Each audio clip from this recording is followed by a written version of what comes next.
నేను మొన్న రాత్రి మళ్ళీ చూసాను. నాకెందుకో చూడాలనిపించి చూసిన తర్వాత లాభం లేదు, సినిమా గురించి రాసుకోవాలి, అప్పుడు అడగాలని చెప్పి కొన్ని ప్రిపేర్ అయ్యా. ఇది బాబోయ్ అర్ధరాత్రి 2 గంటలకి జరిగిన ఘటన ఇది. ఇది నా అదృష్టం ఏంటంటే ఇప్పుడున్నంత మంది అది ఏమంటారు హ్మ్.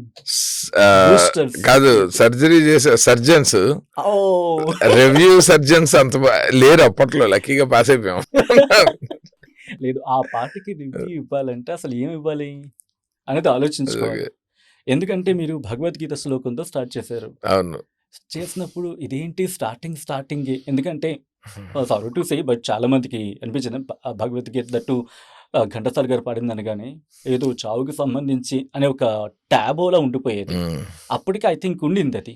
బట్ అది స్టార్టింగ్ పార్థాయ ప్రతిబోధితామని చెప్పి భరణి గారిని చూపిస్తూ స్టార్ట్ చేయడం అంటే ఇదేంటిది ఈయన ఎలా చేశారు అని చెప్పి డౌట్ వచ్చి ఉంటుంది చాలా మందికి. ఎందుకు అలా అనుకున్నారు? నేను యాక్చువల్లీ భరణ్ గారు ఏ పాత సినిమా పాట అయినా వింటూ హ్యాపీగా వర్షంలో కూర్చోవచ్చు. హ్మ్. కానీ నాకు నా మొదటి సినిమా నాకు గీతోపదేశం చాలా ఇష్టం.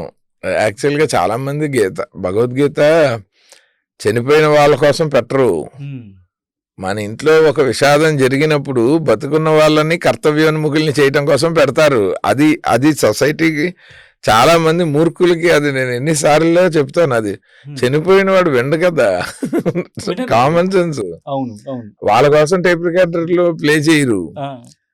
ఆ దుఃఖంలో ఉన్న కుటుంబ సభ్యులు, బంధువులు, ఆత్మీయులు ఉంటారు కదా, హ్మ్. వాళ్ళని ఆ బాధ నుంచి, ఇది సహజమైన ప్రక్రియ, చనిపోయే వాళ్ళు పోతూ ఉంటారు, పుట్టేవాళ్ళు పుడుతూ ఉంటారు, బతుకున్న వాళ్ళందరూ వాళ్ళ కర్తవ్యాన్ని సుఖదుఖాలకు అతీతంగా వాళ్ళు కార్యోన్ముఖులై ఉండాలి అని చెప్పేదే భగవద్గీత. హ్మ్.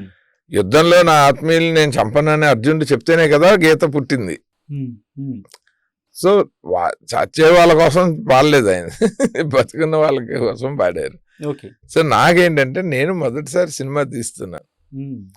నాకు ఒక గీతోపదేశంతో మొదలవ్వాలన్నది నా పర్సనల్ ఫీలింగ్. అది నాకు ఒక సందర్భం ఫస్టే చెప్పంగానే పరచూరు వెంకటేశ్వరరావు గారికి స్క్రిప్ట్లోనే ఆయనకి నచ్చింది.